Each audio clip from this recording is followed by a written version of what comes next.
எனக்கு பண்ணு திருப்பாவை பல்பதியம் இன்னிசையால் பாடிக் கொடுத்தாள் நற்பாமாலை பூமாலை சூடிக் கொடுத்தாளை சொல்லு.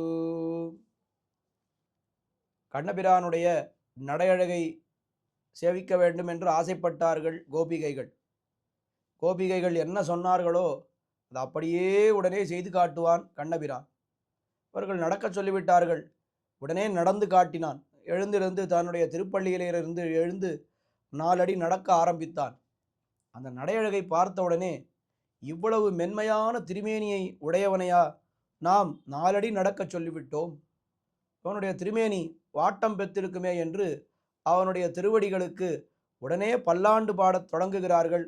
இந்த 24வது பாசுரத்திலே அன்று உலகமளந்தாய் அடிபோத்தி சென்றங்கு தென்னிலங்க செத்தாய் திரள் போத்தி பொன்றச் சகடமுதைத்தாய் புகழ் போத்தி கண்ணு குனிலாவெறிந்தாய் கழல் போத்தி குன்னு குடையாவெடுத்தாய் குணம் போத்தி வென்று பகைகெடுக்கும் நின் கையில் வேல் போத்தி என்னென்னுன் சேவகமே ஏத்திப் பறைகொள்வான் இன்னியாம் வந்தோம் இறங்கு இறங்கேலோர் எம்பாவாய்.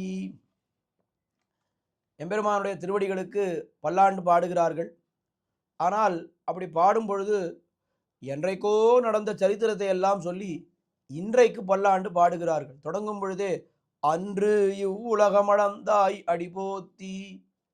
இன்னைக்கு பாடி என்ன பிரயோஜனம்? என்னைக்கோ அந்த சரித்திரங்கள்லாம் முடிந்து விட்டதே. என்னால் இவர்கள் என்ன தெரிவிக்கிறார்கள்? ஆண்டாள் யார்? பெரியாழ்வாருடைய திருமகள் ஆண்டாள். பெரியாழ்வாருக்கு என்ன காரியம் என்னால் என்னைக்கோ நடந்த சரித்திரத்துக்கு இன்னைக்கு வயிறு பிடிப்பார். அவருடைய திருக்குமாரத்தி ஆகையாலே ஆண்டாளும் அதே போலேயே பண்ணுகிறாள். அப்படி காட்டுகிறார்கள் ஆச்சாரியர்கள். அதுவும் இல்லாமல் அன்னைக்கு இந்த சரித்திரம் நடந்த போதெல்லாம் நாங்கள் இல்லை, அந்த சமயத்திலே யார் பல்லாண்டு பாடினார்களோ இல்லையோ நமக்கு தெரியாது, அந்த குறை தீர இன்றைக்கு நாம் பல்லாண்டு பாடிவிடுவோம் என்று இப்பொழுது பல்லாண்டு பாடுகிறாள். அன்று இவ்வுலகமளந்தாய் அடிபோத்தி. இது எப்படிப்பட்ட உலகம்? காடும் மேடுமாய் கல்லும் முள்ளுமாய் இருக்கக்கூடிய உலகம். இதையெல்லாம் உன்னுடைய மென்மையான திருவடிகளாலே நீ அளந்தாயே. திருவிக்கிரமாவதாரம் எடுத்து அந்த திருவடிகளுக்கு பல்லாண்டு போத்தி என்னால் பல்லாண்டு. அந்த திருவடிகளுக்கு மங்களம் உண்டாகட்டும். அன்று உலகமளந்தாய் அடிபோத்தி. சரி, அந்த சமயத்திலேயாவது ஆபத்து என்று பெருசாக சொல்ல முடியாது. மகாபலியை எதிரிட்டான் பகவான். மகாபலி என்பவன் அவன் இந்திரனுடைய ராஜ்யத்தை பிடுங்கி வைத்தானே தவிர அவன் பகவானுடைய விரோதி என்று சொல்ல முடியாது. ஆனால் மேலே சொல்லக்கூடிய சரித்திரம், அவன் ராவணன். அவன் எப்படிப்பட்டவன்? உடலையும் உயிரையும் பிரிப்பாரை போலே பெருமானையும் பிராட்டியையும் பிரித்தவன் அந்த ராவணன். அவன் அந்த ராவணன் இருக்குமிடம் தேடிச் சென்று அவனோடு யுத்தம் பண்ணி நீ ஜெயித்தாயே, அந்த விஷயத்திற்கு பல்லாண்டு. சென்றங்கு தென்னிலங்க செத்தாய் திரள் போத்தி. அந்த ஆற்றலுக்கு பல்லாண்டு. சென்று அங்கு லங்கை எங்கே இருக்கிறது? அயோத்தியை எங்கே இருக்கிறது?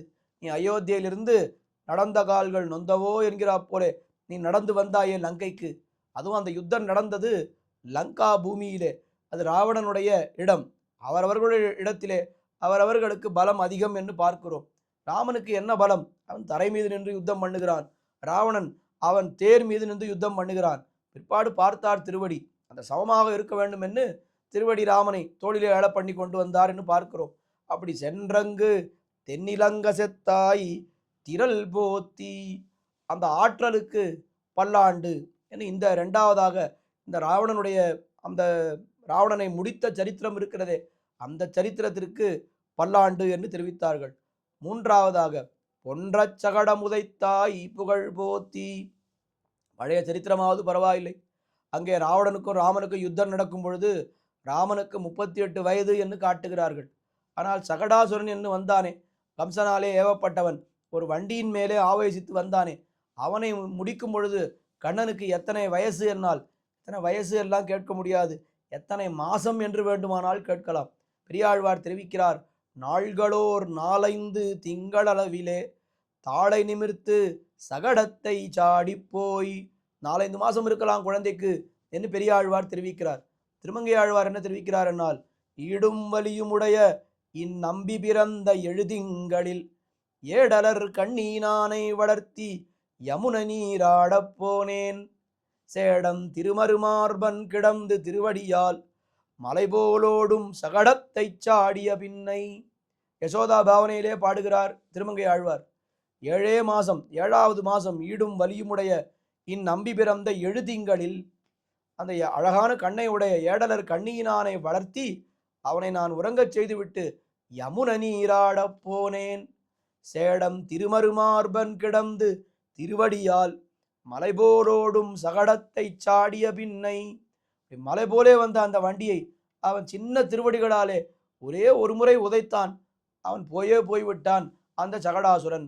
அப்படி அந்த சகடம் போன்ற உதைத்தாய் புகழ் போத்தி. எந்த குழந்தையாலே இப்படி ஒரு காரியத்தை பண்ண முடியும்? இப்படி ஒரு காரியத்தை ஒரு குழந்தை பண்ணியது என்று சொன்னால் எப்பேற்பட்ட புகழ் அந்த குழந்தைக்கு கிடைக்கும்.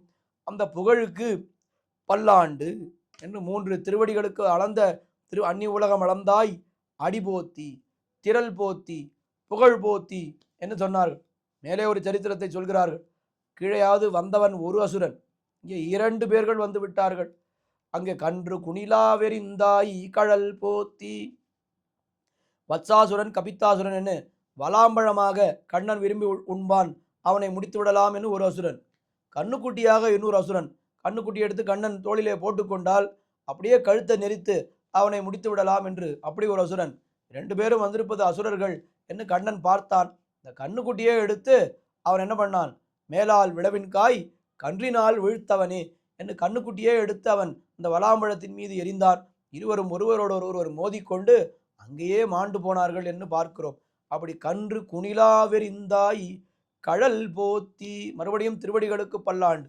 முதலிலே அளந்த திருவடிகளுக்கு பல்லாண்டு, பிற்பாடு நடந்த திருவடிகளுக்கு பல்லாண்டு, அதற்கு மேலே உதைத்த திருவடிகளுக்கு பல்லாண்டு, இங்கே குஞ்சித்த திருவடிகளுக்கு பல்லாண்டு என்று காட்டுகிறார்கள். இந்த மடக்கின திருவடி, இந்த குணிலை எரிய வேண்டுமானால் காலை மடக்கினால் தானே எரிய முடியும். அப்படி அந்த மடக்கின திருவடிகளுக்கு பல்லாண்டு என்று 4வது சரித்திரம் தெரிவித்தார்கள். அதுக்கு மேலே 5வது சரித்திரம் குன்று குடையாவெடுத்தாய் குணம் போத்தி. அந்த கோவர்தனத்தை குடையாக பிடித்தாயே, அந்த சமயத்திலே உன்னுடைய கல்யாண குணம் எப்பேற்பட்ட கல்யாண குணம்! நியாயமாக இந்திரனை வதம் பண்ணி இருக்க வேண்டும். தேவர்களுக்காகத்தான் எம்பெருமான் இத்தனை அவதாரங்கள் எடுக்கிறான். ஆனால் அந்த இந்திரன் அவன் நமக்காகத்தான் அவதரித்திருக்கிறான் என்று அதை கூட பாராமல் கண்ணனை எதிரிட்டு கொண்டு கல்மழை பொழிந்தான். உடனே என்ன பண்ணினான் கண்ணன்? கல்லெடுத்து கல்மாரி காத்தாய் என்னும் என்று சொல்கிறார் போலே அந்த மலையே எடுத்து அவன் அந்த கல்மழையை கல்லாகிற அந்த மலையை எடுத்து இந்திரன் பொழிந்த அந்த கல்மழையை இருந்து திருவாய்ப்பாடி மக்களை காப்பாற்றினான் என்று பார்க்கிறோம். அப்படிப்பட்ட அந்த கோவர்தனோத்தரணம் இப்பொழுது நாம் போய் பல திவ்ய தேசங்களிலே சேவிக்கலாம். குறிப்பாக சேவிக்க வேண்டுமென்றால் பஞ்சத்வாரகையிலே நாதத்வாரா என்கிற திவ்ய தேசத்திலே அவன் கோவர்தன கிரிதாரியாகவே சேவை சாதிக்கிறான்.